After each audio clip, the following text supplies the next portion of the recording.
What's going on, guys? Welcome back to the Against All Odds podcast. It's been a while since I had a video. The last one I had was Mateo, and now I got two other teammates here, Mauro and Joe. I'm just going to apologize in advance if Joe or Mauro say anything that's out of pocket or anything like that. Nothing to worry about. We'll see.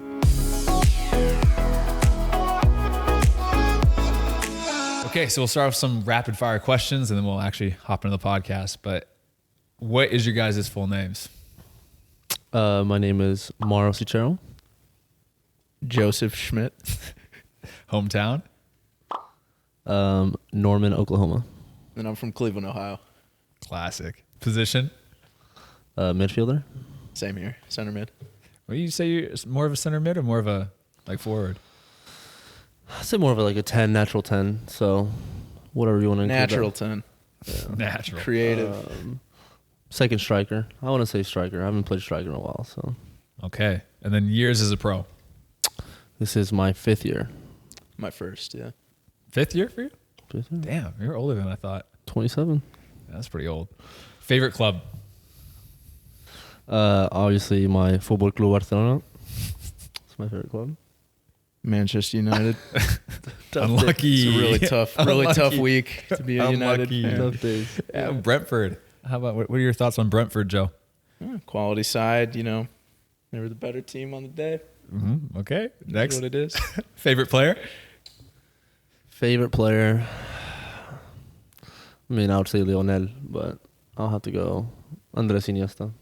Okay. I mean, probably Wayne Rooney, but more so nowadays. Guys Really kinda like look watching alike. Thiago. Yeah, a guy who plays my position. Yeah. And then are those the same players that you guys try to model your own playing career after, or is there a different player?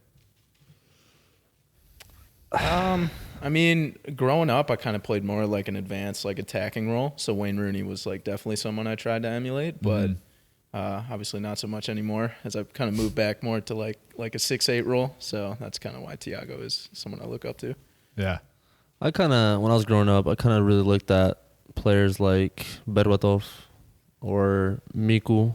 I think he played, was it Fulham that he played at for a little bit? Kind of like those taller 10s, strikers, little hybrids.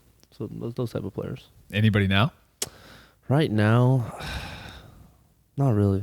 Just Mauro Cichero. Just, we're taking the reins at this point. And then favorite food, favorite meal. Steak. Love beef. Big beef. Probably good ribeye, some mashed potatoes, broccoli. I'm the same exact way. Yeah, I would say definitely steak, a good steak, some mashed potatoes. I'm going to Chop House next week. Really? Yeah. I'm jealous. For my birthday, yeah. There you go.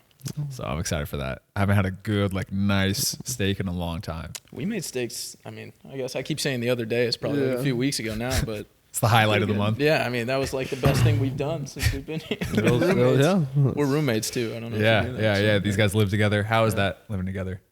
It's good. Yeah, it's okay. Some days are better than others. You're not convincing me. That's good. There's no problems with Joe. Yeah. Yeah, good. And then favorite cheat meal? Cookies, Joe? Well, is that a meal? I mean, I don't know. Or snack? Favorite cheat snack? I guess. Yeah, cookies. Chocolate chip cookie guy, like those, and then a burger. A burger. More beef, I'd say dessert, tres leches cake. It's probably my favorite. And then, I think a little bacon burger, a little Five Guys, if you're feeling. Five Guys is the spot for sure. Okay. And then last question before we actually get into the real podcast and everything. Favorite movie? Oh, we just answered this at training the other day. Prisoners for me. What is that? Prisoners is about this girl that gets kidnapped. Who's in it? We don't want to spoil anything, but you don't have to give me the whole synopsis. Oh, okay. Oh, Jake Gyllenhaal, isn't it? Yeah. He's kind of like the lead detective in there, and I think I've seen that. yeah, it's really good. You should definitely go watch Have it. you seen it? I've never even heard of it. Yeah. I don't know. What about you? Kind of depends on genre. I'd probably say Interstellar overall, though. Interstellar is sick. That's a good movie. That's a good Like choice. that one.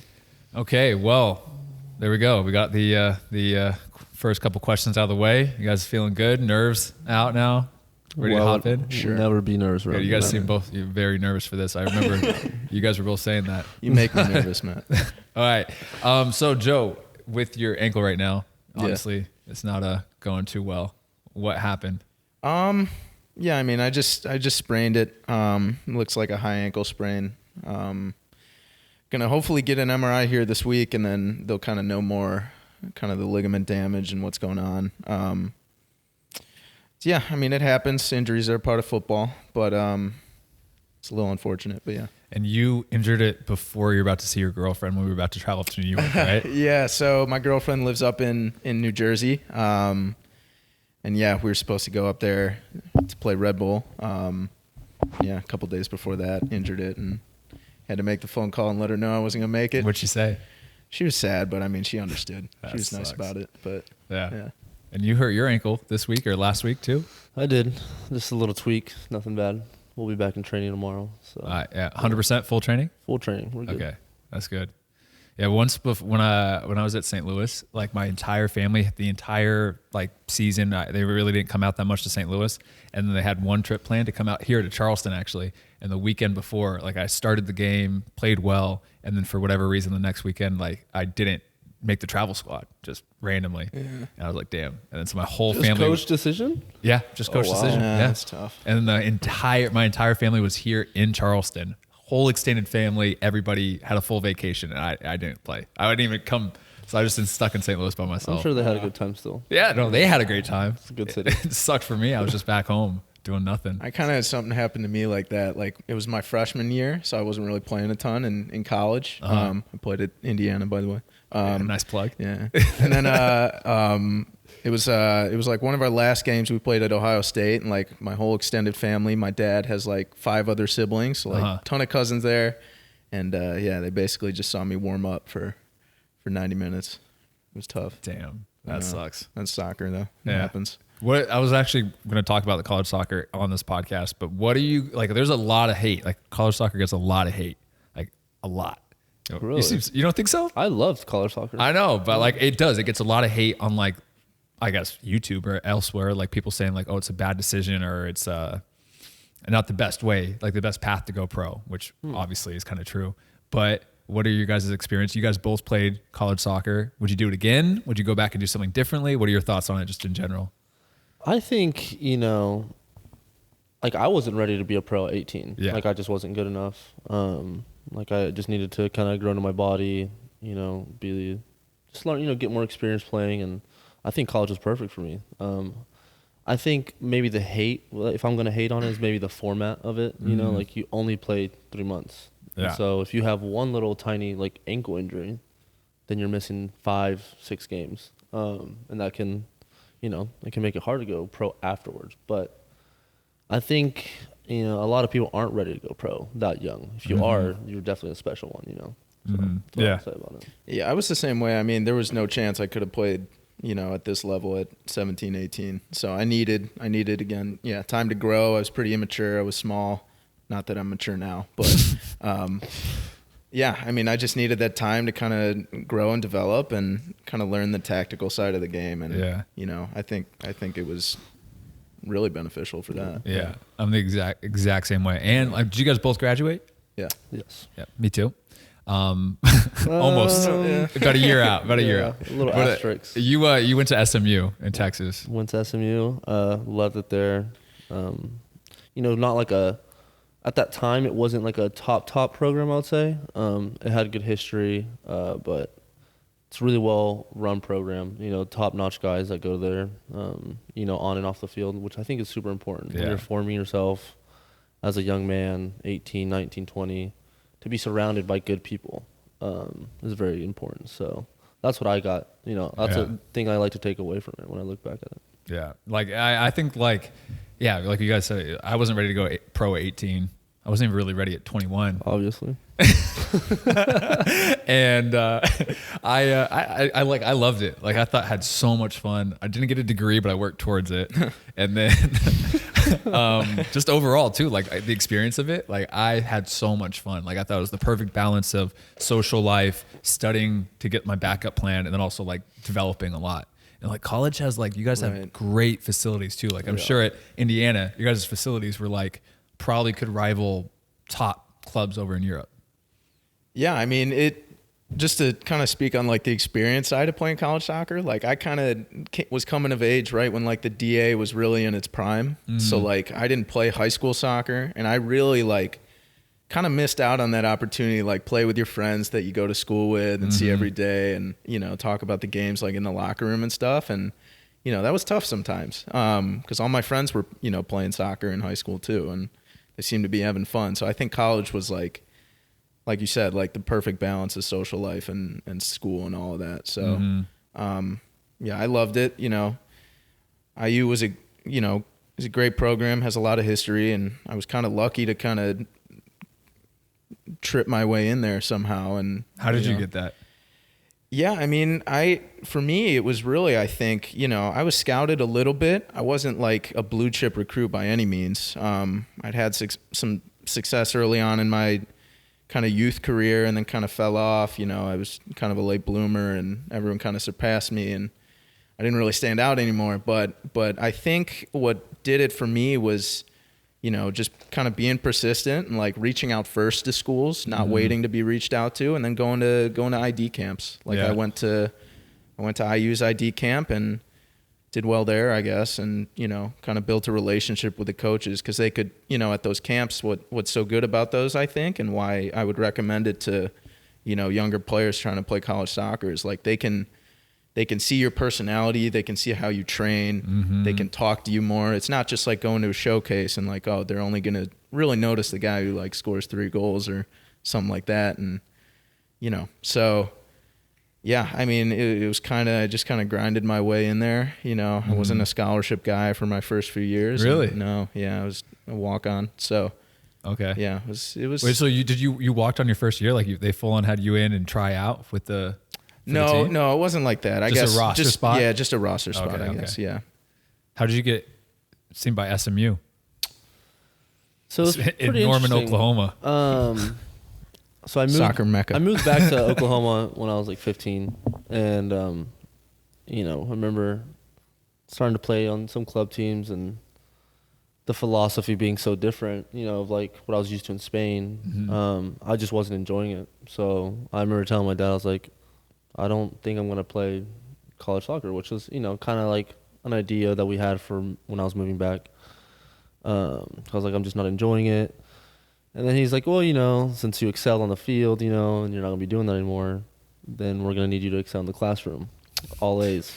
And if you don't come in under all A's, then we'll have to stop paying for your school. My dad's, it's a good way to motivate, And then I looked at how much I'd have to be paying if that was the case, which, let's be honest, it could happen, would have happened. And so then kind of like late senior year, my spring semester, Tulsa would talk to me a lot, Tulsa University, just from Oklahoma games. And so I went and visited there, kind of verbally committed there. And then a kid that went to SMU, that went to my high school, kind of had a connection with my coach still at my high school. So they invited the assistant coach from SMU to come up for a scrimmage. Then they had me down for a visit, and I fell in love with SMU. So fortunately, I had to decommit from Tulsa and commit. How was that phone call? Their conference rivals, SMU. Yeah. From what I remember, it wasn't an amazing phone call. Yeah. The guy, I mean, he was very respectful. He's like, I understand that. So it happens, but I think it was the best decision for me. So that's what matters. Yeah, that's good. I mean, I gave my word to a school, and I kind of stuck with that. But I mean, everybody's path is different. Everyone's different.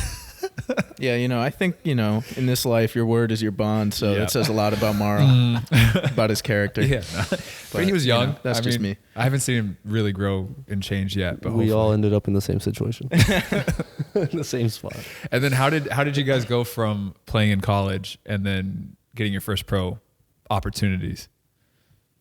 Yeah, I mean, for me, you had a great collegiate career with Indiana. I mean, so did Mauro. I mean, I mean, for me individually, I was never like a stat guy. I kind of played my role as the 6, and was a ball winner and an organizer, but I was never a guy making headlines. So for me, kind of coming out of college, like I think definitely having Indiana on the resume helped get into some trials. I was undrafted, and I kind of figured like it was going to be difficult to try and go on trial and get into an MLS first team. Mm-hmm. So I think I was always realistically looking at like the USL Championship. I kind of similar way to how I got into IU. I kind of went on trial places, and luckily something stuck here in Charleston. So where were you before Charleston? I was at Loudon, and then briefly at Crew 2, like in MLS Next Pro. Okay. For a couple days. Yeah. And then you had how many goals did you score in college? 27, did you say? I don't really remember exactly what the number is, but I think it's close to 30. 31 goals, 5 assists. Yeah, I honestly don't know. 1,960 minutes played. Probably about between 25 and 30, something like that. And then you were drafted out of college. Drafted, second round to SC Dallas. I did unfortunately tear my ACL about 4 or 5 games before the season ended. So kind of went in with recovering, and that was a whole thing I wasn't prepared for. That's for sure. You're having a great senior season. You're kind of like already picturing what's coming next, and then you kind of get set back, and then the recovery's not going well. So I was there for like 2 years, just kind of recovering, and it wasn't really coming together. And then the following year I was feeling better, and I was finally starting to like look at opportunities I could get. And my agent was like, I got a player at Battery. We should get you on a trial there for a weekend. I was like, yeah, sure. It was honestly my last like attempt that I was gonna do, and came out here. The coach said, we'll give you a call in about a week. We'll let you know. And he called me back, and he's like, we're gonna offer you. And I was like, great. See you there. So if that wasn't gonna work, you were just gonna quit. Yeah, because it had been 3 years at that point. Mm-hmm. Not bringing in money. You're kind of recovering. Your mental side is horrible at that point. You're like, well, maybe I just can't do it anymore, So luckily, we took the flight out here, and we got the chance to play out here for the Battery. And then when you guys signed, and then you became a pro, especially for you, Joe, since it's your first year, was there any misconceptions that you thought oh, this is what it's like to be a pro, and then you actually became a pro, and then it's different than when you thought? And I know too, we're playing USL, we're not playing for powerhouse Manchester United beating up. I don't know if I'd want to play for Manchester United right now, but no, I mean, I don't know if misconception's the right word, but I definitely I started to realize how much free time I had and needed to deal with. Like, to be honest, it can be boring sometimes. Mm-hmm. You're sitting around, you're kind of waiting. It's a waiting game. You're waiting for the next training, you're waiting for the game. You can't nap all day, so what are you going to do? So you got to kind of find some hobbies and fill your free time with that, and be smart with how you spend your time. How about you? Anything? I would say it's, I think coming out of college, you've established, you're probably one of the top guys on your team if you're making it pro. So you kind of understand that you're the guy, or your spot's not going to be rivaled. I think now it's like every day you come into training, it's like there's 3-4 guys in your position that can play just as good or better than you. So you have to be turned on every day. Mm-hmm. So it's kind of like something you have to readjust. And you're like, okay, well, we gotta fight every week. So it's a good thing though. I think it just makes you better. So mm-hmm. Yeah, I even think about that watching, looking at the bench, when it zooms over the bench when you're watching Prem games. And you're looking at the bench, you're like, what the hell? Right. That's crazy. The amount of talent that's just sitting there too. Millions of dollars. Yeah, it's crazy. It's crazy. But yeah, both those were really true to me. I mean, even for today's a Wednesday, we have a Wednesday off day this week. What'd you guys do today? Just hang out? Did you do anything? I mean, yeah, I had rehab this morning, so I went in for treatment. And then, I've just kind of been trying to stay off my foot. So this weekend's been absurdly boring for me. That's the hardest thing too, is when you're injured or you're not playing, you're not traveling on the weekend. Right. And then now you even have more free time than normal, which is already a lot of free time. Yeah. Right. That sucks. Yeah. Yeah, the real professionals went in for recovery today and got better. And I was also there with Joe. Well, actually, I finished a workout. I'm a little sore. I worked out with Matt once this year. He's never come back. Did you FaceTime Vanessa today? Not today, but maybe later. Now that I said that, I guess I have to. Yeah. How long have you been with Vanessa? It's gonna be 3 years in October. So yeah, it's 3 years in October. Okay. Yeah. Damn. Big days. Damn. Big days. Think about the next step at all, or? We're gonna plead the fifth on that one for now. I think though, like, what are your thoughts on like girlfriends and your career as well? Like, do you think it's more positive distraction? Do you think it's more of a negative distraction? Do you think it can help? Do you think it can't help? Because I've heard varying opinions. I actually think especially in college, I think it was a positive distraction, because the guys who don't have girlfriends are going out all the time to try and meet girls, you know? I was, a lot of times staying in and, getting called a simp or whatever by your buddies. But like, I was getting good sleep. I was able to train well every day and I wasn't drinking and stuff. So I don't know. For me, it's been a positive distraction. No, it's definitely, if we're just talking like football wise, definitely a positive experience, it keeps you grounded. You have someone to talk to about, maybe if I'm having trouble, a couple weeks of training, I'm not doing well. Am I going to talk to Matt Sheldon? No, absolutely not. Absolutely. I feel more comfortable speaking with my significant other. I think it is very hard to find someone with our careers, because we're bouncing around. You've been on like 4 or 5 different clubs in the last been cut from a lot of clubs. Yeah, understandably, and so it's hard to find someone that is willing to be along on the journey, because they have to make sacrifices for their own careers. So I think it's positive. It's just, it is kind of hard to find someone. What do you, like you said, like it is like a tough thing bouncing around. What do you think is the worst part, like the thing that gives you the most stress about being like a USL championship player? I don't know. I mean, stress wise, I guess just like having to perform every day in training. Cause like Mauro was saying, like pretty much everyone can do the job at a pretty similar level. So if you're not at your peak every day, you're not going to play. I think too, and I guess this kind of ties back to like misconceptions, but like I didn't realize how like tough the travel was going to be. In college, like it's pretty regional. In the Big Ten, at least, we played up in Michigan, or Maryland was like our farthest trip. That was like a 3-hour flight. Like every other weekend in the USL, we're like last weekend, you guys flew out to New York, and then from Charleston, you got to go all the way out to LA this weekend. So, and it's back to back. You get back. Sometimes the flights are early. So I don't know if that's like stress necessarily, but like it's something else you kind of have to worry about and like it's manage. Tiring, right? Especially for like a 10-month season, like the amount of trips you have to do over the whole season, it's tough. Right. But yeah, I looked it up because I was talking about this in one of my last like vlogs or something. But like the average MLS team travels like 40,000 miles in a season, and the average Premier League team travels 4,000 miles in a season. Wow, that's crazy. So we travel, or MLS, but we're the same, but we travel 10 times the amount in a season. That's crazy. And they probably travel a lot more comfortable. Yeah. And the travel they do, they're in the chartered flights. They're bus, nice bus, sleeper bus. we got layovers, 3-hour layovers at times in Atlanta airport. Yeah, it's tough. Right. I would say the most stressful thing is, unless you're really like a household name in the league, like you're not getting long-term contracts. So, 1 year you're here, am I going to be here? You just never know. So I think it's kind of hard to organize your life like any other 26, 25, 20, later 20-year-old people that get to kind of plan their 5-year plan and stuff like that. And then also kind of just injuries. You have one bad injury, you might have to retire, then you have to find a new job. Like that kind of. Or even like, okay, now I'm back to the starting point again. Have to go on trials again, all that stuff. Like that's not fun. No, it's never fun. No, for sure.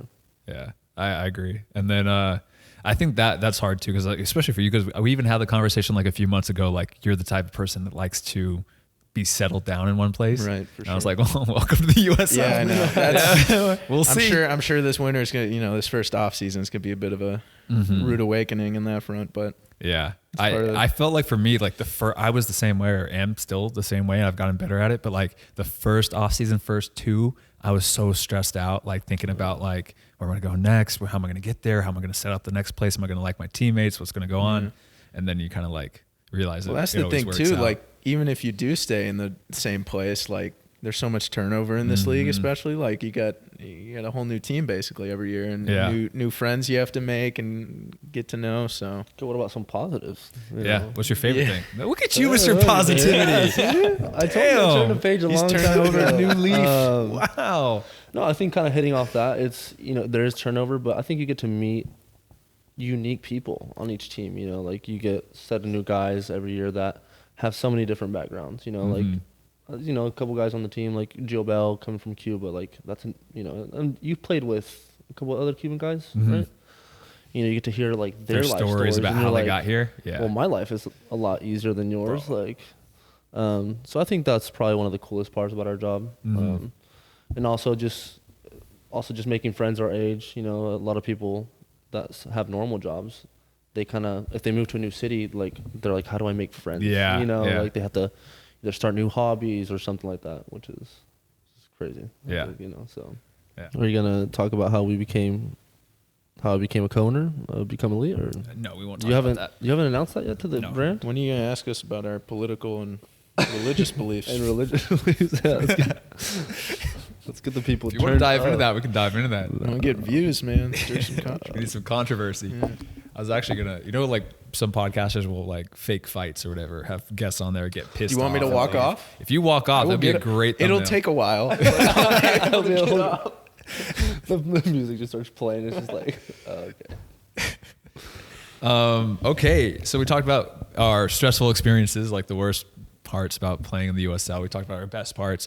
What do you think has been like the biggest learning experience as a pro?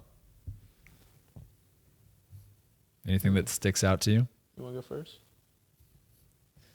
I would say it's, let's say like you're playing, a lot, and then all of a sudden you get benched, or you have an injury and then you come back and then you're not playing. I think it's dealing with, yourself mentally, and physically as well, obviously. And just how to learn how to deal with those feelings and how to not turn it into a worse situation, right? Because like if you get down and you're not playing, and then you're like, well, the coach loves this guy above me, and then you kind of put that in your head, then you're not going to train hard, and it's just going to put you down. There's like a lot of players that you see fall in that like cycle of like whatever, and it just goes downhill quick. Yeah. It is hard. Like it is hard to be like, okay, just come, keep good attitude, keep training, keep doing this, and then to break out of that cycle, it's tough. I think like something that I've always thought that was like really good for myself is like I really prioritize how I train to how, instead of like just games. Like I feel like a lot of people just look at their games and be like, well, I'm performing good in these games, so I'm feeling better, or I'm performing bad in these games, so they're down. I just think if you prioritize training, it's a lot easier to stay on top of your game over just focusing on the games. So yeah, because especially with good and bad games, or there's even games where you just don't even get touches. Like against New York Red Bulls, like it's like I had like 30 passes that game because it's just so, the pressing was so different. And we won 3-0. Damn, and I gotta look in the mirror now. Yeah, but it is true. I do the same thing. I even do it with like goals and like goal setting of like, instead of like goal setting about how many assists and whatever I want or whatever. Damn, it's really raining now. Oh, I like it. Mauro on the way here, so we saw some clouds. So I'm, again, from Cleveland, Ohio. And Mauro's lived half his life in like Spain or somewhere nice, and his career has been here in Charleston, and he sees some clouds kind of blocking out the sun. He's like, oh, it looks like, what'd you call it? Like doomsday. It just got really dark. I was like shocked. I was like, hold on. This is like partially sunny. Like, this is like a summer's day in Cleveland, And like, I don't know. I did the same. Maybe I do the same exact thing because, like, being from Portland, it rains all the time. So if it's all clouds and the sun's poking through, I'm like, oh, it's a beautiful sunny day. But Mimi's like, this is This is inside sweater weather, get under the blanket type thing. Like, it's just so different. I don't know. How was playing over in Spain?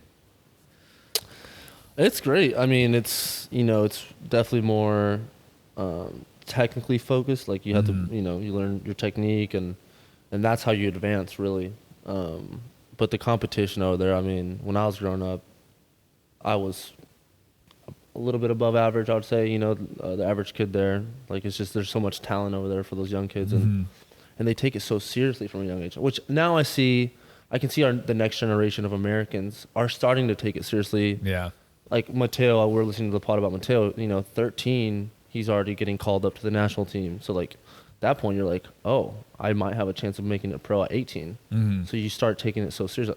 When I was 14, 15, I was just playing with my friends in Spain, having fun. I mean, obviously competing and trying to be good, but always I didn't like take it as my life yet. Yeah. Until like I got to like college, and then I was like, okay, well, there is a chance there, So Yeah, the like the development, like the youth development now is so good compared to like where I was at. Yeah. Bro, there was not even an academy team It's insane. in Oregon when I was growing up. Not one. There's 1 year, there's one academy team, and they lasted for one season, and I didn't make the team, and then that was it. Do you Then think it though? folded. Do you think we're losing like a little bit of like character that comes with like kind of grinding, like maybe on a club team or like, and I don't know. I think it's versus still coming through like these MLS academies where everything's given to you, kind of. I think there are kids like that, like for sure, like FC Dallas Academy kids that have been there their whole life, like whatever, like Mauro, he's even has that sense of arrogance with him. But there's also those guys that are growing up that are like getting cut from the team, that are going to have to play ECNL for a couple seasons, do something. So I think there's always going to be problems with that. Like, not every kid's going to have like the perfect.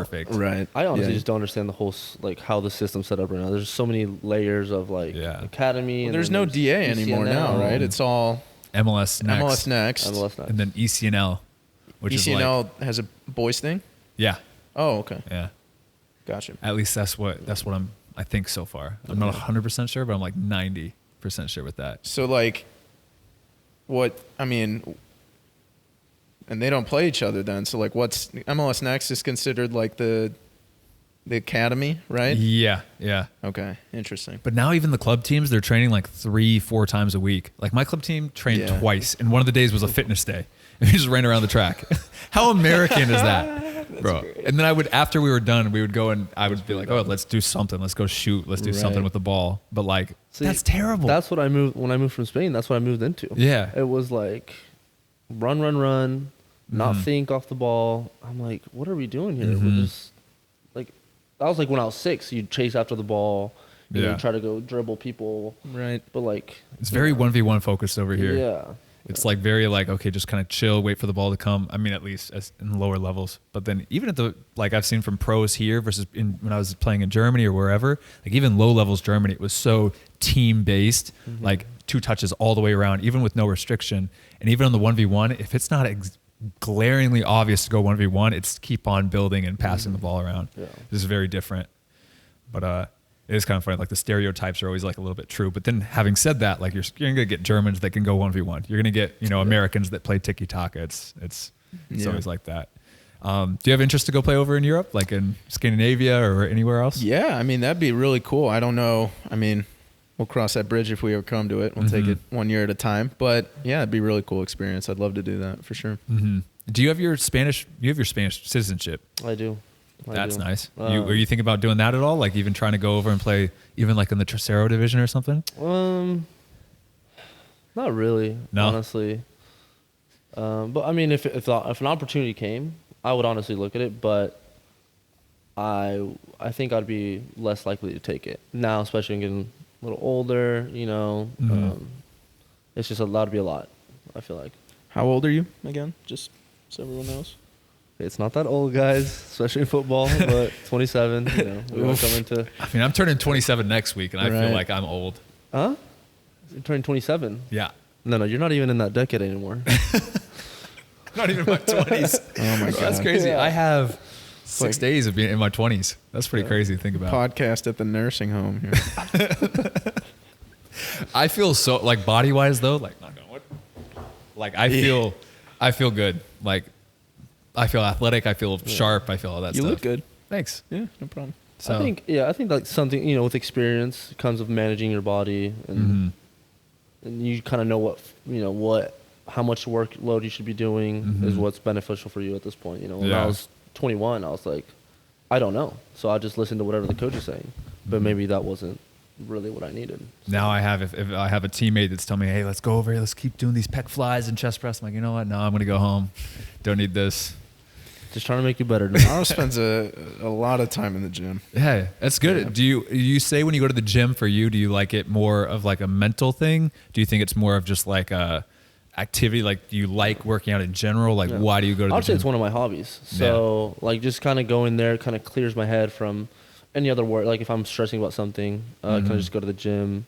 You know, it's just you move your body. It's kind of it's good training and stuff. It's good for you. You know, at the end of the day. And so if you're smart about it, you're not going to be doing heavy barbell back squats 2 days out from a game. I don't know. Maybe I don't know. No, if you look at my legs, obviously that is not me. That's more off-season work. Yeah. But yeah, I think it's just kind of another place for me to kind of go and just feel good and kind of walk out of there, and then I can be more positive. Help relationships, stuff like that. Mm-hmm. What are you going to do for this offseason? You said you're going to go back to Austin, right? Yeah, I'll spend like a week in Oklahoma, just see some family up there, and then I'll head down to Austin, kind of hang out with my dogs there. Your actual dogs? My actual dogs. Okay. My friends are more than welcome to come visit me too. They'll probably come in town. And then I'm gonna go to Spain for like 2-3 weeks. See my sister. I haven't seen her in like 6 years, so COVID. 6 years? Yeah, COVID. Damn. And then coming out of college, you don't have money. Like it's hard, Yeah. It's an expensive trip. So really excited about that. And then yeah, that's about it really. What are you gonna do? I got a little road trip planned. I'm gonna go once I leave Charleston. I'm gonna head up. My sister just started at Wake Forest, so she's playing there. So I'm gonna go watch her game. Is that Virginia? Is that in Virginia? North Carolina. North Carolina. Winston-Salem. Yeah. I'm not good at the East Coast schools and everything. But then I'm going from there. My buddy plays at Belmont in Nashville. One of my buddies from IU, he transferred there. So I'm gonna go watch his game. And I'm going to drive from Nashville up to Bloomington, Indiana, see all my buddies there, watch their game.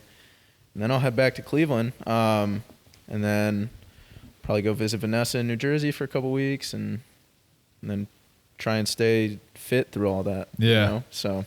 And then training-wise, I know this is going to be your first real off-season, I guess, for at the pro level. What's your philosophy with or going to be for training, rest, workouts, all that kind of stuff? Well, I mean, now with this injury, kind of the most important thing is going to be making sure I'm feeling good. The first probably month of the off season for me is normally pretty rest focused. I like to take some time off, kind of shut it down and make sure everything's feeling good, and then I'll start building up. I used to when I was younger, I used to kind of overtrain in the off season, and then by the time the season would come around, an overuse injury would pop up, and now I'm dealing with something new. So I've kind of learned to be a little smarter with that stuff. But yeah. I mean, I'm kind of more of definitely disconnect. Anything like family, I'll prioritize that over any training or anything like that I have to do. Because then, as you said, you don't really get to see your family for 9-10 months out of the year unless they might come out to one game or something. So I try to spend as much time with my family, see some friends, and then training. I mean, stay fit. Like to goal set a little bit for the next year. What did we miss this season? How can you make that better coming into this next season, right? So just kind of like how Joe said, he needs to focus on his health and make sure his ankle's good. So yeah, just try to find stuff like that. How was this last offseason? Because you were coming back, right? This last offseason, you were coming back from your last ACL injury. Yeah. Did you have stress with trying to find a team? And I know because you didn't have, because you were here last time, but you didn't get re-signed. You came in on trial, right? Technically. Yeah. Yeah. Tore ACL last year after the first game, which is blessing, kind of, because then by the next preseason, you're healthy. You're not coming mid-season or something like that. So yeah, it's obviously stressful. You can have all the talks you want with clubs and stuff, but when you're coming back from a long injury like that, they're not going to really sign you until they see you play. So you have to do your trials and stuff like that. So I told Charleston I really wanted to come back here, and they said, you come in for preseason if you're looking good, then we could get you back for year 3. So, and came back preseason. I mean, it's tough. Because then you're still a little mentally not super confident in any department of soccer, but especially your injury, if you get re-injured again, then it's probably over at that point. So that's always kind of in the back of your head. And so, yeah, but it was a good preseason. My body felt a lot better than I thought I was going to be. So, you know, the older you get, the better you feel, right, Matt? And, yeah, so ended up signing for third year here. Very happy about it. And then we got off to the wrong foot because I came in and I stole your number. I felt pretty bad about that. Yeah. Halfway through off season, I see my number 13 just get offloaded to the first signing of the off season. That didn't help the mental health. Is that like your childhood number? No, it's not. Well, then it's 14, and then the second signing I actually got 14. So I was like, well, gonna have to find a new number this year. Yeah. So yeah, definitely didn't like Matt coming into the season this year. There's some hostility there day one. I can tell. Yeah. No. Maybe, I don't know. No, not for my part. For my part. If you're jealous of me, I could see that. Well, I just didn't like you just as a person for the first week. Person or anything else? Oh, just a person. Okay. What'd you think of me? I thought you were weird. Fair assessment. Some weird ass kid from the Rust Belt. Oh, should we tell them how we started off our relationship, Joe? What? So I was Joe wasn't here the first day of preseason. Yeah. Or were you? I think it was, yeah. Oh, you were? Okay, well, I moved into the apartments before Joe. And our manager kind of like texted me. He's like, hey, you got your new roommate coming in. This is his number. He's going to text you or whatever. So I get a text from Joe. He's like, hey, like, what's the apartment number? I got to move in, you know. So I gave him our neighbors, hoping that it would be unlocked, like the guys. So Joe ended up just walking into like some 70-year-old man's house. Oh, this poor guy. Are you serious? Burst into this guy's house. He's got like his cats there. He's watching TV. He's like, like, oh, my bad. Wrong room. Why did you do that? I went over just to prank him for right away. You gotta show them rookies how, you know, it's nothing easy. That was to hilarious. I knew I was gonna get along with Mauro though once he did that. Yeah. That's a good test. You know, if the guy comes in all pissed off. Yeah, I'd be like, this is gonna be rough here. That's funny. He took it well. That's really funny. Well, all right. So if you had, it's a different question. I'm just changing the topic. But if you won $10 million right now, what would you change? Like, what would you buy? Would you keep on playing in the USL? Like, what would you do differently? Yeah, I mean, I would definitely keep playing. I mean, I don't play because of money. Yeah. So I play because I love it. So I'm gonna play till I either don't love it anymore, till my body tells me I can't anymore. So, if I had $10 million, I mean, you know, I'm probably invest in that, in some wisely chosen stocks or something, making more money. I don't know. NFTs. Yeah, maybe. We'll see. Joe's very strategic with his money and his budget. I'm a big budgeter. Yeah. I love a good budget. You gotta be thrifty. Yeah. What would you do? I would do, you know, one, I would probably try to not help, but offer some sort of gratitude to some people that have helped me in my past. You know. So how much you giving me? That makes me feel bad. Yeah. I didn't even think No, we already about, talked about this. You said that you'd only give me $100,000 if you won $1 billion in the lottery. So you're not getting anything. That's horrible. I'd give you $100,000. You can't get mad if I give you $100,000. Yeah, that's kind of entitled. That's on you. I don't know. If I won $1 billion, I would give him a couple mil. You know, he's my roommate. Really? Like, yeah, A couple close mil? friend. Yeah, make sure he's There set. you You go. know, like, Okay. I mean, That's why you be nice to people. You never know who's gonna just get $1 billion. Matt sells a and give lot. it to you. He sells a lot online. Yeah. Don't buy in real life sometimes. Nah, I'm just kidding. Matt's a great guy. Yeah, just kind of help. You know, people not help. Just show gratitude to people who have helped me in the past. Probably take a really fun trip with my sister in Europe, and then just invest the rest and make sure I have stuff for when I'm done playing soccer, and I wouldn't have to worry about having to go find a daily job, or that way I could continue to pursue something that I would want to do. You know, whatever that would be.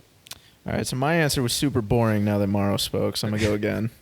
Besides investing a good portion of it, yeah, I'd definitely take a trip or something, give some to charity. That's good, you know. What charity? I didn't even think about that when Lies. Called him out. Lies. No, look, you know, worthwhile charity.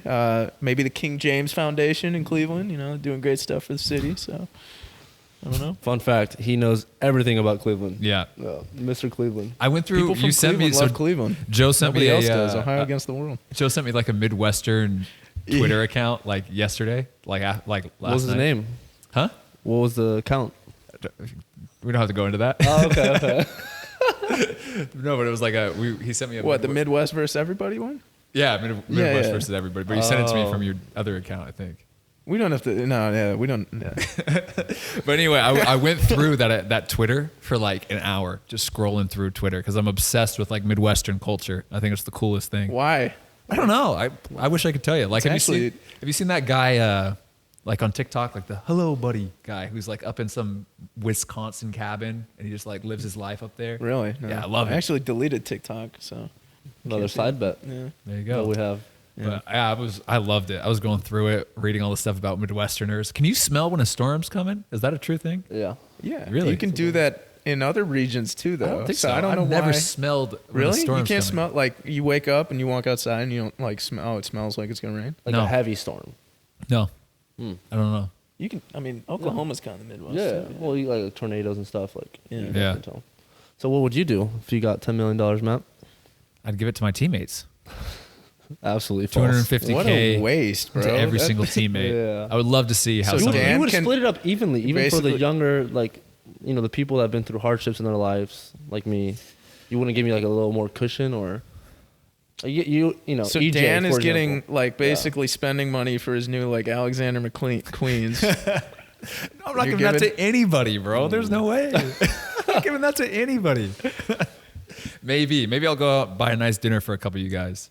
That's about it. That'd be nice. Yeah. Steak. No, not that nice. That's not on the budget. Yeah, no. What's your favorite restaurant in Charleston? That's a good question. Since you've been here, I liked Slightly North of Broad a lot. That was pretty good. Yeah, I need to go. I went to Magnolia's. That was okay. I'd say there or I don't know. I'm really excited for Chop House. I want to see how Yeah, that. that sounds good. I went to Le Farfel. Le Farfal. What's so funny? La Farfal. That's what I said. Yeah, same thing. Is Same that thing. is that the place with like the window in and like you see the kitchen, or is that a different? What was that other Italian place you were telling me to go to? Maybe Renzo's. Oh no. I'm blanking right now. It's right next to Leon's. Yeah, Melfi's. Melfi's. That place was really good. Melfi's does have Milfies? Yes. Okay. Melfies. Yep. Melfi's. Just how you said it. Yeah, that's what I said. MELF. Got it. Yeah. All right, so this is gonna be another hard question. What small change have you made in your life, over the last couple of years that's had the biggest impact on your career or your life? Can you think of anything? I would say it's keeping up your relationships that were once in your day-to-day life that are not there because you move places, or just keeping in touch with your family or close friends. I think that's super important. Yeah. What do? You call them like once a week? Call or? them, text them, anything. If I think about something, like if I see something on Twitter that reminds me of this person, I'll send it to them, get the conversation going. Just reach out every once in a while. Just try to stay close. Mm-hmm. I'd say that. You think that's helped out your life just in general, just because? Yeah, I think when you have, I think what you are is based on the relationships you have in your life. So I think if you have really strong and good, healthy relationships with the people around you, it's a lot easier to be a good person from my standpoint. But so I'd say it's just motivates me. It helps me feel good about myself and stay connected. Yeah, that's a good one. That's something I'm trying to do too. In my first It's year out hard. of school, it's like, I'm in all these group chats with my buddies or whatever, and it's like, yeah, we send, memes or jokes or whatever, but like to actually call someone and have a conversation, it's like totally different. So, other than that, like, just trying to focus more on like, I guess my sleep, like how important that is, like, getting in bed by like 10:30, lights out. And college is hard because, there's so much going on. Sometimes your sleep schedule is a little inconsistent. So I think, especially this year, Because of studying, right? You have to study. yeah, well, and, yeah. I'm up late preparing for exams and at the library all the time. What about you, So- Matt? Smallest change? Mm-hmm. Sleep would be a big one. I would say Probably yoga, to be honest, just in general. Just because, like, as I've gotten older, just my body tightens up so much. And I think just if I've noticed it when I don't do it, like, I feel way, way worse. Even just like getting like simple things like getting up out of off a couch or out of my locker, like I feel stiff. Yeah. And then if I'm doing yoga consistently, I think that's just age. Is that why you bought that like bleacher seat for your locker? That's nice. You have one too. You copied my idea. Yeah, because I thought it was a good idea. So, no, you didn't say that. What? You said you have one too. You have one as well, though, don't you? You learn things from other people, man. That's a good thing. Sometimes, I guess. So, are you excited for yoga tomorrow? Yes. We have team yoga tomorrow. That's gonna be really nice. You should put that in a vlog. Have you put that in a vlog? Yoga? Mm-hmm. No. Do you like I just don't want to mess with any meditation practices and mess with the chakras in the room by bringing in a camera or something. Facts. You know. True. What did you wish you did more of as a teenager, looking back, like at your old self? Study. Actually, you wish you studied more? Yeah, I think growing up. Wait, what was your major? Sports management. Sports management. So, like, is that like to become an agent, or is that to become like? It's more just working in sports, kind of like Wade, for example. Like his job, like you know, you can be team op, you can do ticket sales, you know, just kind of go anywhere within. Which I always thought, like, if I couldn't pursue soccer as a profession, that would be a fun job for me that I would enjoy, even though it's a lot of hours, it's a lot of work, but I think it's a good environment and just fun. Like, I just like sports and team environments, so I just feel like I always need to be around that. But why do you think you should have studied more? Like, what was your GPA? You got the degree, right? Oh, I thought you said teens, so I was thinking more like 13, 14, 15. I was kind of more of a, let's just go out and play soccer, let's not worry about school, but school's very important, I'd say. But what was your GPA in like high school? High school, I think I was like 3.4. That's good. You want it to be higher? Yeah, I think high school's not that hard. No, high school's easy. High school here compared to Spain, Bro, I had is so easy. I did nothing. I had like a 4.2. It was yeah, easy. but that's just you. You know, you guys have like the weighted GPAs where you could get. Yeah, I think unweighted I was like a 3.87 or something. Yeah. See, I don't even know the difference. Bro, like I felt like some classes you could just show up and just get an A, as long as you didn't like disrupt or do anything. That's funny though. I've never had anybody be like, "Yeah, I wish I studied more in my teens." I think that's good. It's a good lesson though. I think it's really important. I think there's a lot of kids out there who don't understand how having at least like a 3.5 can open up so many doors to get into colleges. Will it prolong your career? Because everyone's like, I want to play pro. I want to play pro. Right. Well, if nothing comes along, if you have a 3.5, you can keep playing for another 4 years. Yeah. But yeah, I mean, I don't know if it'd be like. Well, and also you can get academic scholarships too. You know, because it's not easy to get your school fully paid for by playing soccer either, because of the amount of scholarships that we get. So yeah, if you can do 30% or anything like that to just help, it's very important. Right. Yeah, things I would have done differently as a teen. I don't know. I live life with no regrets, man. So definitely, I actually would have said study less. I was kind of a nerd in high school, and I mean, Obviously. you know, my parents were. Mauro's out there smoking cigs with some guys in Norman, in Norman, Oklahoma. No smoking. No smoking. No, I don't know. Yeah, I mean, my parents were always very like emphasized academics, and I'm glad they did, because I don't know if I would have gotten into IU without it. You know, considering where I was soccer wise. So, I don't know. I don't know if I would have changed anything big. I guess I would have maybe tried to like be more proactive and like, setting stuff up with my buddies and not like waiting for people to like reach out to me and just like, be like, hey, let's go do something. That's an important one. Yeah. I actually saw something that it was like it was about like making friends even as an adult with not being on a sports team or whatever, but it was like the advice was don't like be waiting for friends to invite you, be the friend who's inviting everybody else, because then you're part of the group, you make the group, and you're always going to have like stuff going on. I was like that too though. Like I was like, I would always like hit people up or hit my friends up and just be like, "Oh, what's going on?" But I was always waiting for that. Right. Well, that's the thing is I would wait so long and then nothing would happen because no one else would, be planning anything. And then it'd be like Friday, I'm like, hey, let's go play basketball or something. Yeah. Everyone's like, oh, I'm doing this. I'm like, oh, shoot, Yeah. I'm like, why can't I ever do anything? I'm like, well, maybe you should have a little more confidence. What about Matt in his teens? What's his? I can see Matt in his teens now. He's skateboarding, wearing flannels. Should we take a listening guess? to pop punk music for sure?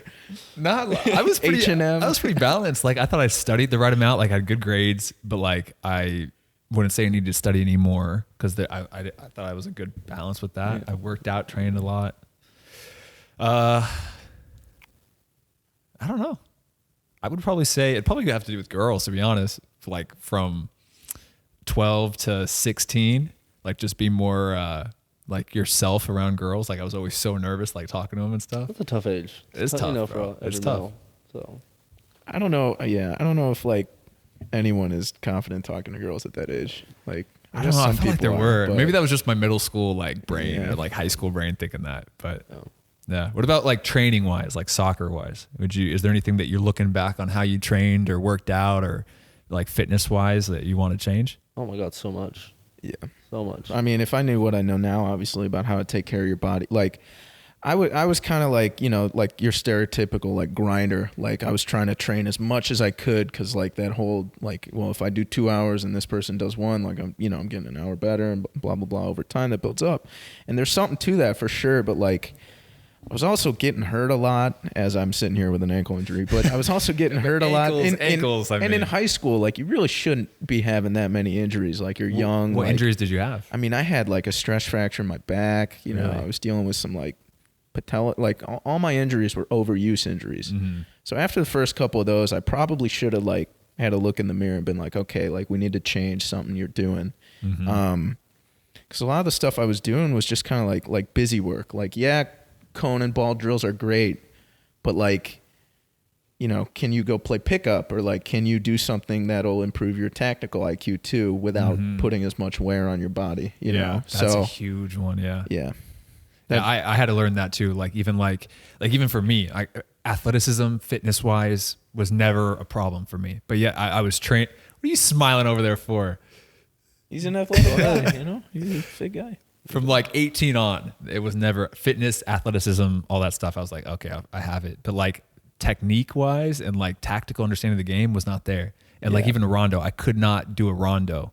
And so it's like I was working so hard on doing stuff that would be very like strenuous on my body, running around, doing all that kind of stuff, jumping over stuff. When it's like, okay, you can just stay still, do a rondo for 30 minutes. That's going to improve you way more than your hour-long workout without the ball doing this. Even though you do need both, but like I was way too much on that side. I think like setting a good schedule and like planning out your weeks like of training, like, okay, I have team training these days, so I'm going to focus on, if I do extra stuff, like watching film of a player I look up to so that you're not putting like double the load on your body. And then you maximize the other days with, maybe one day like technical work. And then, I don't know, you kind of mix and match and you work smarter, not harder. It's more efficient.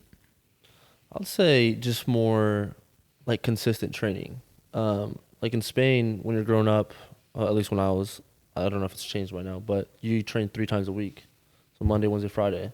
But then Tuesday, Thursdays, me and my best friend would just go to the park where there's a futsal place, and people just come there. You play pickup, so you're playing every day. And when I moved here, it's like you only train 3 times a week, but there's not people to go train with all the time. And I mean, it was more on me. I didn't make the effort to like create those situations either. So I think I could go back, do more consistent training, especially 15, 16, 17, 18 are so important to where your ceiling could be if you do put those hours in. And then also the gym. Like I never touched the gym until I went to college. And I remember my first semester there, and we were in the gym all the time. I was like, I hated it. I didn't like it. I didn't understand the benefits that could come from it. So that's why I was a little bit maybe against it. But then as soon as I kind of consistently did the gym and I saw the benefits for the on-field stuff, I was like, oh, you're more fit, easier to recover, stronger, it improves all your metrics. So it's very important. Oh, right? Yeah. So like, I think a lot of players, they go and have their collegiate, like first real weightlifting in college with American football coaches, where you're doing like heavy like snatches or power cleans or stuff. And like, it's not like, I mean, those are good exercises in the right times and the right amounts, whatever. But like we were doing the stupidest shit, like with the American football coaches at UC Davis, like just really, really dumb. And then like, I was like, even then I was like, kind of took to it. Like, it was like, okay. But then I wasn't doing any of like the small type band work to work on my hip flexor, to work on whatever. Well, so like finding the balance was really important to me. Well, the other day we're talking about how back then on YouTube you would search soccer workout and there was nothing. Yeah. Now you look up soccer workout, Man City, whatever, they have all their channels explaining Matt what Sheldon. they do. Become elite. Yeah, of course. So now it's like you have no excuse. You could just look up on YouTube whatever you want and you'll have actual good information there. Mm-hmm. Yeah. And the same thing, like I even working out by myself or whatever, I'd take my brother and I would just make up workouts to do. Like we're doing like, okay, do 10 burpees, jump over this cone, shoot the ball. And then I had no idea. Like I was just doing stuff, you know, like it's kind of what you were just like working hard to work hard. If I was sweating and I was tired, to me, that was like, I'm improving as a player, which is, I mean, I was pushing myself, but there was way smarter things that I could be doing. Right. Yeah. Cool. Awesome. Well, good talk on that one. Let me pull up the next question because I didn't prepare for this one. Oh yeah. What was the best player that you've played against or with? I would say, I mean, you don't have to say me just because I'm here.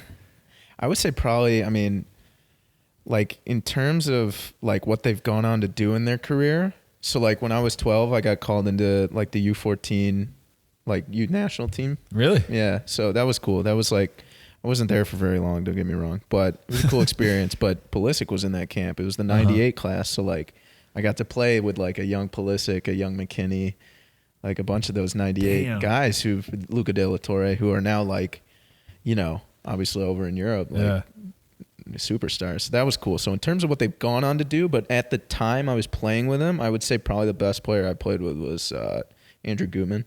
He plays for Atlanta United now. Okay. He's a left back, and he won the Herman my sophomore year, and he was just absurdly dominant.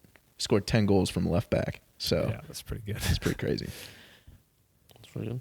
I'll say playing against, I mean, we played against Lucas Zelarian this past preseason. Wow. Yeah. That's just, when you see that on the pitch, like how different he is. I second that actually. Yeah. Yeah, he just the best player I've played. That was a cool experience. Yeah. It's like chasing a shadow. I remember my sophomore year, we played against Akron in Sweet 16 against Richie Larea. Wow, I was so impressed by him. I thought he was so good. The best player I played with was a kid at SMU. His name is Johnny Lujano. And what was so impressive about him, one, he understood the game tactically so well. It was impressive to see that at that age. But the other thing is just his leadership. We're talking about this, how being a leader is so difficult. And a good soccer player at the same time is so hard to come by, you know, because you just have to think about everyone first instead of yourself. So if you're having a bad game, it doesn't matter. It's like, you know, you have to be there for your teammates. And he was just an amazing leader for our team back then. And the year after he left, because he was older than us, we sucked the next year because we didn't have a leader to replace him, of course. And that's just such a huge deal in soccer, in my opinion, is you look at all the good teams, go look at their leaders. They have amazing leaders that be on the coaching staff or on the field. I'll say that. Yeah, that's sick. What about you, Matt? The best player I've played with? With and against. We'll do both. Against Kaká. That was cool. Wow. I mean, yeah.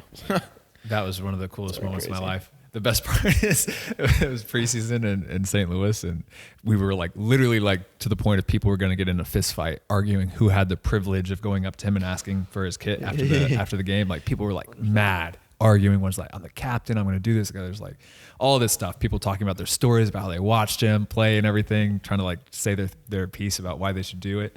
And then at halftime, he just leaves the game, goes back home. So Kaká didn't even make it for the full game. So nobody got to ask him anything. That's what y'all get for that. Yeah.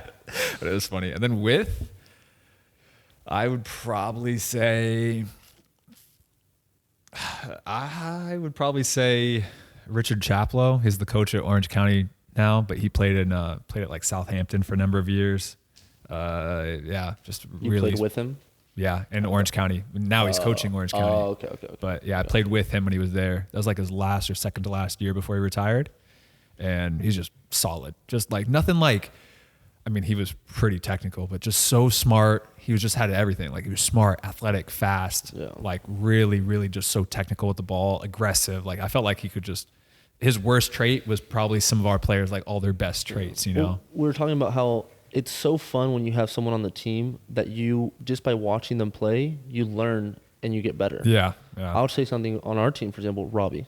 Mm-hmm. Like when I watch Robbie train and the movements he does, it just kind of like helps me be better. And like I'll see something that inspires me or something, you know? Yeah. Like I was seeing him do a little turn drill, like finds like a long ball. Mm-hmm. And the way he lined up his weak foot, how fast he did it and how effortlessly he did it, I was like, wow, like that's so impressive. And it's fun to always have someone like that on the team. Right. Yeah, it's good to see that because you're thinking like, okay, I'm here, like I'm there. I'm not even. Yeah, I'm not. And then that's what I need to be doing. It. Yeah, and you're like, I'm not there. Yeah, yeah, well, that's important. What?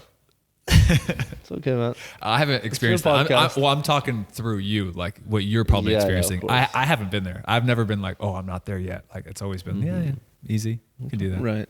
Yeah. Yeah. Must be nice. Pretty solid to that. But yeah, no. What about your best, like have you had an experience where, not that you're like, I've made it, but you're an experience where like, this is the coolest, like professional experience I've had, where you're like, okay, this is what I dreamed of as a kid and now I'm here. Is there anything that you had that? Had that moment? Like whether that was signing your contract in a stadium or going up against, these players or whatever. I mean, go ahead. I was gonna say, I think like playing in San Antonio was really cool because that stadium is really cool and that setup and I don't know, even just like when I made my debut, like afterwards, I was just kind of thinking about it. I'm like, well, there it was, you know, like that was it, like that's what I've worked for my entire life, and I just, and then but I mean, you can't dwell on that for too long because then you kind of gotta move on to the next thing, because if you dwell on stuff for too long, then you don't get better.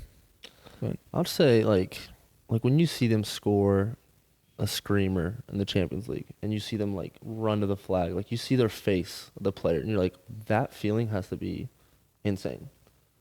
Now, us, like obviously when we score goals in the USL, it's not the same amount of fans, not the same intensity, but I think scoring your first professional goal is a feeling that you will always remember. Yeah. I remember exactly the whole play. It's just, I think that was a feeling that when that happened, I was like, it is all worth it. All the hours you put in, all the suffering that you've gone through. It's all worth it at the end of the day. Right. And even with all the goals I score, everyone's special. They're like a snowflake. I'm just kidding. I don't score. We'll get there. We'll get there. Time to get my first professional goal. How long? 4 or 5 seasons. Okay, so I got some time still. Yeah, you got a lot of time. Yeah. Don't worry about it. But yeah, I mean, right back. It's tough. Yeah, it is. And I don't go up for corners all the time. I get put back there, so like. Happens when. What? When you're not. No, but the first one for sure. The first goal was like crazy. I was so excited about it. Who was it against? Birmingham Legion. At home with Tulsa. With Tulsa. Score. We ended up winning 3-1. Then right after that, gave up a penalty. So pretty cool. Brought you right back down to reality. Canceled it out. Yeah, the that was like in the lows. second half. Yeah, but it was funny. But no, it was cool. Who was yours against? Mine was against Atlanta 2, 90th minute to tie it. At home or away? Oh, okay. Away, yeah. Home goals are always way better because the whole fans are celebrating and everything. For sure. Yeah, I would agree. Yeah, I had one of my biggest moment with that was like, what? Joe can't have any input. Yeah, so when I scored, I thought you had I took a shot on target the other game. Yeah. Enoch ended up finishing it. Yeah, that was the play. Yeah. Enoch finished that one. Oh yeah, I thought you were gonna finish that. I would have counted as an assist in college. College assists are so the hockey assist. Oh, I was a hockey assist merchant. I whipped the ball out wide to the winger. He whips in the cross, 5-yard pass. We used to do this play, me and kid on our team, Victor Becerra. Like instead of just hitting the free kick, I would kind of roll it to the side a little bit, and then he would hit it. So I racked up one season. I racked up like 3 or 4 assists just by rolling the ball to this kid and banging it. Work smarter, not harder. Yeah, there you go. That's working. I'm imagining Joe's highlight video from college, just him just whoop, whoop, whoop, whoop. Well, maybe we should put you on free kicks because that would be moving, the ball would be moving because you wouldn't stop the balls. Did they know that? Did the fans know that? I haven't talked about it publicly, but I have a irrational fear of hitting a stopped ball. Yeah. What? For whatever reason, yeah. Not really. Like, I mean, I can do it kind of. Like, but it gets in my head. Like, I'll be thinking in the game or even like, the corner. Were you there with my corner? So when we play horseshoes, you roll it out a little bit, right? Yeah, I always roll. Yeah, Really? Yeah. Really? Mm-hmm. Wow. Always. Yeah.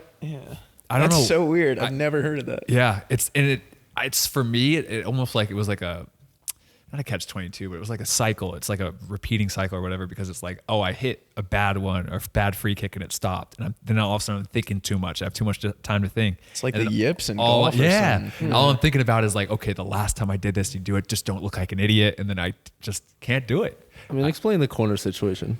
Explain. We don't have to go to that. Oh, come on. It'll be fun. There's one day in training where it was right before you guys left for Colorado. And like, I wasn't traveling because of my red card. And they're like, okay, Matt, get on the corners, like whip some in. And I was like, okay.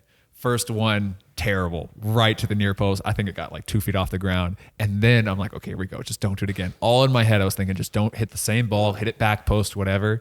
And then I go up to it and I just like panic, like lock up. And I just try to swing too hard. And I'm not just relaxed, just whipping it in. And then another same exact thing right to the near post. Third one, right to the near post. Okay, go to the other side now, whatever. Switch it over to the other side. First one, right to the near post. I chipped at the back post. I was like, oh, man. Then Robbie stepped in and finished it out for me. We might have to go get footage of that. I don't think... You just posted a training clip. No, Spidio wasn't on that day. Oh, okay. Yeah, unluckily. Yeah. Well, it's funny that that you're talking like how much you're overthinking. I think you play your best when you're playing and you're unconsciously not thinking about, oh, my first touch, the ball's coming, I need to have this certain touch, And I'll say like in preseason, like I'll have those moments where like I need to take this first touch in order to shoot, and it has to be perfect, and so I'm thinking about that, and I think that's not a fun thing. It's like the worst part about preseason is like you have to get those automatisms back but they're not there yet. So then you're taking extra touches, and that's why we don't like that. Automatism a word? Autism. No. Automatisms? Automatisms. Oh, I'm gonna have to edit that one out then. Yeah, no, I agree. It took me a while. My whole first year, I felt like playing pro was all me thinking like that, like everything, like whatever, doing a move. It's like, okay, do a step over here, like not just going and playing. Well, that's why, like you look at like when we were playing against Zell Ryan with a crew, like when he does that little shoulder feint, you think he's like he's not even thinking about his touch that's coming. No, he's like feeling you, and then he just does it and he's gone. Yeah, and it's one of the players that was kind of like that, what we talked about, we just liked to watch, was Lebo Moloto at Tulsa. He's still there. This guy's so technical. I'm gonna throw him on the bus. He's one of the worst athletes I've ever seen. I'm sorry, Lebo. No, he's a decent athlete. He's decent, but he's not fast. He's quick. He's shifty.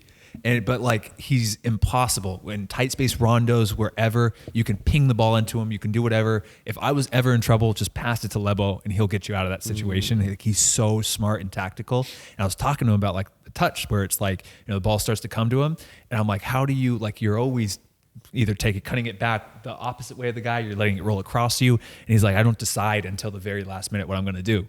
Like the ball's coming into him, and he's like seeing where the defender goes. And if the defender slightly starts to move outside, he's chopping it back to the left. Right. The defender starts to predict that, he's letting it roll across. And he's so like just reactive, never thinking at all. It's just great. It was really cool to see. I'm like, damn, because I was always thinking the ball's coming to me. Take this inside here. I was like, okay, let it happen. Yeah. Well, a good coach that I had in college. What's up, me? Just lurking over there in the background. A good coach that I had at SMU when I was starting, they kind of moved me back into like the 6-8 position, and he was telling me, he's like, attacking is 75% thinking and positioning, and 25% is running. So the more you think and the more you position yourself perfectly, the easier that play will be for you to execute, which is soccer comes down to execution at the end of the day. And that when he said that, it just really unlocked me in a different way for my offensive game, I would say. Yeah, I think even defense is even more like thinking about that and like positioning wise too. Because like it's just so like if somebody said it, like if you have to slide tackle, it means that you've made a mistake. Oh, yeah. Some Maldini or someone? I don't know if it's. I don't know. It might be an internet quote though.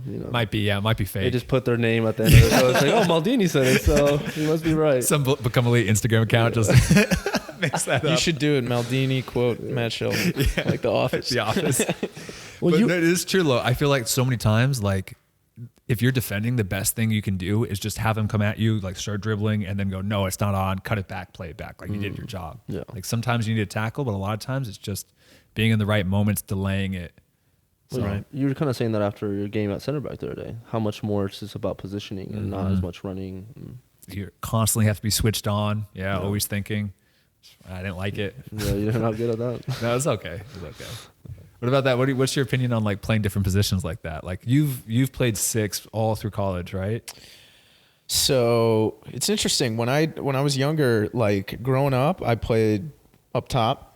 And then slowly over my career, I've slowly kind of moved back. Everybody does that. Which I guess is kind of how it goes, right? But like, I used to be a, Mauro's moved forward actually, which is pretty crazy. But, so I played up top, and then once I got to college, I didn't play. I played right bench, which was a new position for me. That's great.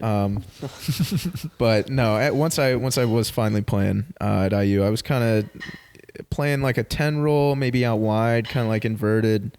And then, eventually they were like, you know what, we're going to try you at the 6. Like, we kind of have a positional need. Like, we think you can learn that.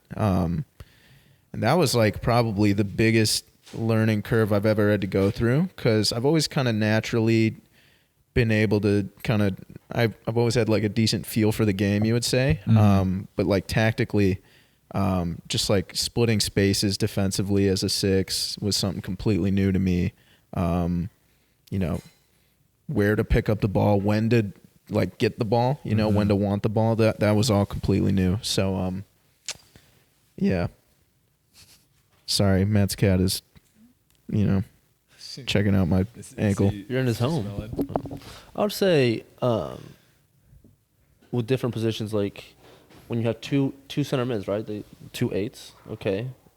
Like as a coach, I think you should tell, because maybe I'm better at arriving in the box than you might be, right? And you're better at covering spaces in behind our positions, so then you have that responsibility. So I think it's good to know when you get moved into a new position by a coach that he explains what he wants from you, because you might have a certain quality in that position that another player in that same position doesn't have. So that's why you're coming into this position on the team.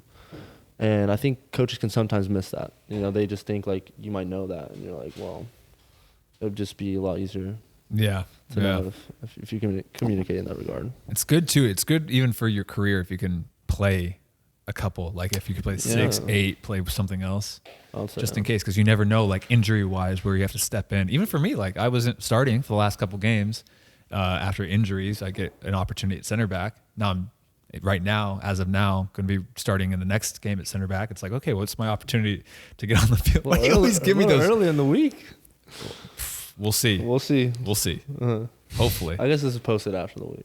Yeah. But I mean, same thing. Like I was like, okay, center back's not my favorite position, but I'm on the field, so I'm happy about that. No, you did well. You did well in that game. Thank you, Mauro. Appreciate it.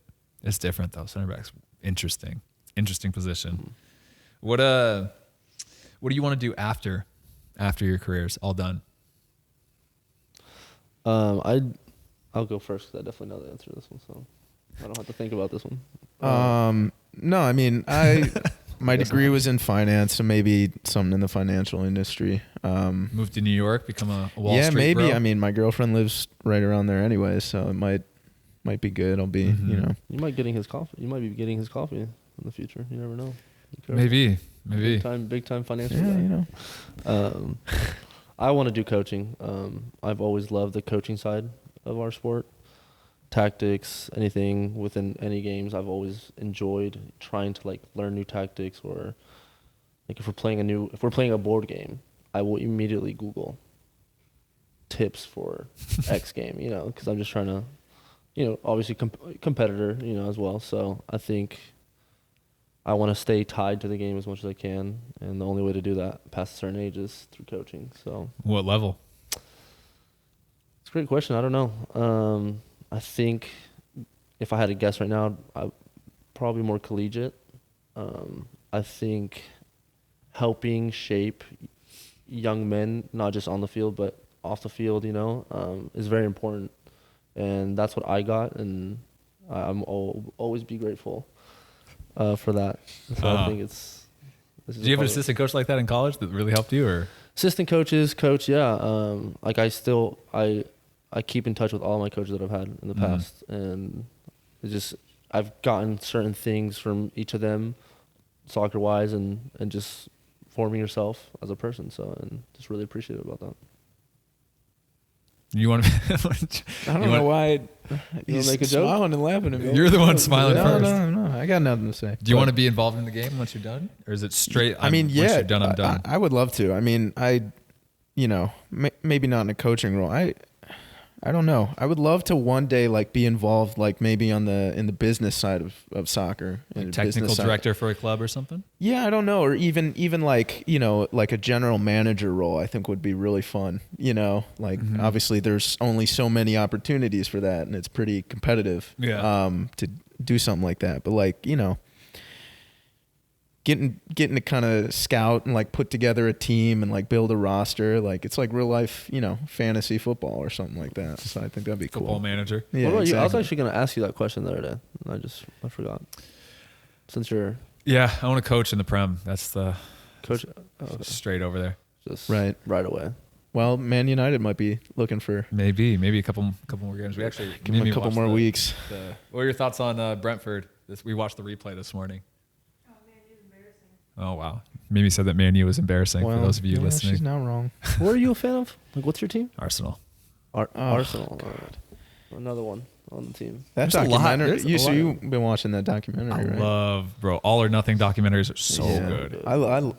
I suddenly like Arteta. You know, Yeah, I know. like the way he, Yeah. like even like he'll go up and like draw something on that board before. His pictures. Yeah, he like So draws good. pictures. Like, Bro. how does this work? Like, how does this get Yeah. Martin Odegaard motivated? But like, oh, the stuff best he is- says. Me and is Robbie were good. talking about that in the hotel. I'm like, Yeah. bro, Arteta's the kind of guy who goes up there and just like looks at something and goes, we need to be like a television today. And Odegaard, you're the remote. Like, you're the Right. remote. Like, there's some Right. crazy something out there, bro, and relates it to some life Right. lesson. It's so funny. But no, those documentaries are so sick because it like, I love how you can see inside of like teams like that. right. But no, to answer your question, I don't want to be, I don't think I want to be a professional coach.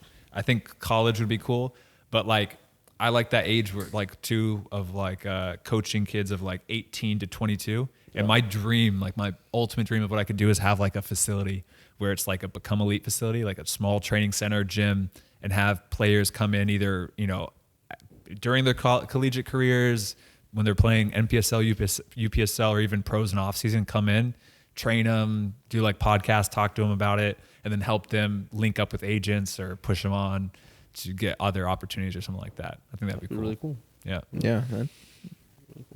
Huh? That's what I was thinking. I feel like college is like, if you're gonna be a coach, college is definitely the way to go. It's stability. But yeah, I mean, you want to talk about moving and stuff, like professional game. If you're a professional coach, like there's no guarantee. And that would be a positive. That was a negative for when you are playing college soccer. Well, you know, you got your Christmases, you got your summers as a coach. Like, Yeah, true. it's not bad. You can run a camp like the Mauro Cichero ID camp and make like $500,000 in a few weeks. I mean, if you're the financial guy That's running it, crazy. it sounds like it. Yeah. Let me wash some money real quick. Are you looking forward to whenever you go on after playing, like having the stability like that, where you can like, I'm going to be here for 5 years, and you're going to looking forward to that, or you think you're going to miss like the excitement of bouncing around, not knowing where you're going to be every year? Not that, but I mean, Yeah. you're definitely gonna miss being a part of a locker room. Be in the locker room for sure. Yeah. Number one thing I Number want to one miss. thing. Like that's the best part for sure. Gosh, you guys are so old. You're talking about like after your careers. I'm far away. Yeah. I'm far away. It can be any year for anyone I at this guess- level I in the know. USL. I'm telling. I've seen people retire Yeah, 25. that's true. You Yeah. just never know. It's not easy to stay playing. Right. In these leagues. I just So want. shut up, Joe. I just want to call you guys old as He much as thinks I he's made it can. already. Oh. I think I would also miss like just seeing how much you can improve Yeah. at the game you love. You know, like going one season to a different to another season. You see how you just start building on that, and I think that's just a really fun experience to do. That's one of my favorite things too. Yeah. Like even the thing I posted on Instagram, the touch sequence that I had, like bro, in college, people were like calling me a donkey all the time, like Yeah. joking around. The ball would be up in the air, like, oh, let's see Shelly, Matt, let's see your touch, because they knew I was gonna fuck it up. Like, Mario's of the group. yeah, it was bad. It was really bad, and I was like so embarrassed my freshman year that like I need to improve this. So I'd be going out training all the time, working on that because I was like I hated it so much being that guy on the team that couldn't do that. Good. So See, bullying works so sometimes. seeing no, I agree. I agree with you, Mauro, 100%. That's a joke, guys. It's a joke. It's a joke. Bullying in the right amounts. Yes. Tasteful bullying. Tasteful bullying. Yeah. It does. But no, I mean, it is true. Microdosing. Bullying. Yeah, but I think I'm going to miss the locker room. I'm going to miss having something every single day, really working towards and improving. Yeah. Yeah, I think regular people have goals too, right? Like, yeah. I mean, yeah, they do. I feel like it's different. I don't know. Like, I don't think anybody, It's just because you're not there yet. Like, you don't know like what that goal would be. I don't know. Yeah, I mean, You could have Chris on the pod and ask him. He just transitioned from being a player to a coach. Mm-hmm. that's a good point. It'd be tough. It'd be weird to make that transition because it's like Chris is 1 year older than me. Yeah. It'd be so interesting. Like I even think it when I see him at the coaching table. I'm like that. Like, Oh, he's 31. yeah, That's crazy. he is actually. Oh, he's not 28? No, actually, now that I think about it, he is 28. Yeah, he was born 95. Yeah. Okay, so last couple questions for you guys. Obviously, right now, a lot of people listening are want to play pro. Usually, they're between like 15 and 22, like right around that age of pushing on the pro level. What's one piece of advice you have for them in order for them to one day follow in your guys' footsteps? I think for me, from my own experience, like I've learned that like you just like have to bet on yourself, and don't be afraid to take a chance and take a risk on yourself. And, you know, like again, like I kind of, you know, got into my college based on going to camps and got my professional contract based on going on trial. You know, nothing kind of came to me. And not that things come to people, like obviously you earn everything in this game, but I think, you know, you have to be willing to maybe go outside your comfort zone and kind of leave your safety of whatever you're doing and hope that you can find something better. Yeah, because it's very comfortable once you get on it. Even now, like even thinking about a different team, you're like, well, it's comfortable here. Like you know your coaches, you know how we play, you know you have your teammates, and then if like an opportunity comes up in an MLS team or a USL team, there's always that little part of you that's like, yeah, I'm gonna have to start over again, but like, it works. Right. I'd say something that can be overlooked and that could actually help you to make it in your career is just be a good person throughout this process. Because we're not Ronaldo's, you know. You can deal with Ronaldo's if he's not saying he's a bad person, but he has so much talent that if he's, you know, a bad teammate or something, you're just going to have to deal with it, you know. So just being a good person throughout the whole process and people wanting to be around you will help you make teams at the end of the day. Like there's so slim margins that, okay, these people are the same level. I'm going to take the person that's going to help me, you know, just be a good person on the team, be a good leader. So I'd say just, be a good person throughout the process. You will make the process easier and you'll hopefully get some lifelong relationships that then you're 20 years down the line and you're talking with your college soccer boys, you know, remember that one game that we won in double OT And Overtime in college. I forgot about overtime's great. We Golden love goal. it. No, I'd echo what Mauro said, and I'd add too that like this is such a small circle. Like the Yeah. higher up in level you get, like pretty much everyone's played with each other, knows everyone. Like the coaching staffs all kind of know each other. So like, if you can develop a good reputation, can go a really long way. And on the flip side, if you develop a bad reputation, and hey, this guy's got an ego, he's not a great teammate, like it can really affect your career. I had a friend, Ivan Mirkovic. I played with him at Sacramento Republic, or I trained when I was just a training player. I was there, and I just came. I was quiet, just did my work. I was just the 22-year-old kid on the team doing that. And then I went off to Germany and did all the couple trials. And then he hit me up to invite me to come into training when he was at Orange County for a trial. And so I was like, I took it up, and then I asked him like a couple weeks later after I've already made the team. And I was like, why did you like invite me? I feel like, like there's other pros, right backs even, that were better than me. He's like, yeah, I just felt like you're a good kid. Like obviously you were good enough to be here. A lot of those other pros were under contract as well. But like you shut up, you couldn't do your work. You worked hard. Like I thought you were good and thought you deserved an opportunity. I was like, cool. Yeah. And then he just said, and then most of the other ones also were under contracts at the time. So you were kind of like third on the list. But it's true. It does work. It doesn't matter. It doesn't matter. Yeah. This is how it goes. So yeah, that, and then I would also say just enjoy it. Just know that it doesn't last forever. It can end at any moment. So just enjoy being in the locker room, whatever level you're at. High school, club, college. Just know that you can't do it forever. So really push yourself for it. I'm going to tell that to you when you show up grumpy in the locker room now. I've been pretty good about that ever since. You have been happier. The first third of the season, I would say, just focusing too much on the results. You know what's funny though? Like I always like try to tell myself about, take a step back and realize that you're like, 13-year-old self would be so stoked right now to see you playing pro or whatever. I've seen that TikTok, yeah. Yeah, I was you gonna saw the say. TikTok. You guys saw the TikTok. Well, actually, I didn't see that TikTok. But it is hard though, because like we're so like being just a pro footballer or pro athlete in general, like you're so competitive. All you're thinking about is like the next goal. So it's like, now you're thinking about, you can be hung up on not playing, not whatever, an injury, hung up on that you're not playing in an MLS or jealous of whatever. But you're like, okay, it is really important to take a step back and realize, okay, this is still pretty cool that I'm here. Get to play soccer for a living.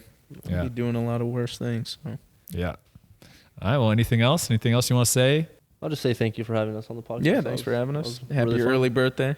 Thank you. I'm excited for your 27th birthday? 27. Oh. Yeah. Number keeps changing. It's crazy. No, 27. It's 27 this year. Yeah. Should be a fun party coming up this Monday, huh? Yeah, we'll see. Cool. Awesome. Well, thank you guys. Appreciate it. Thank you.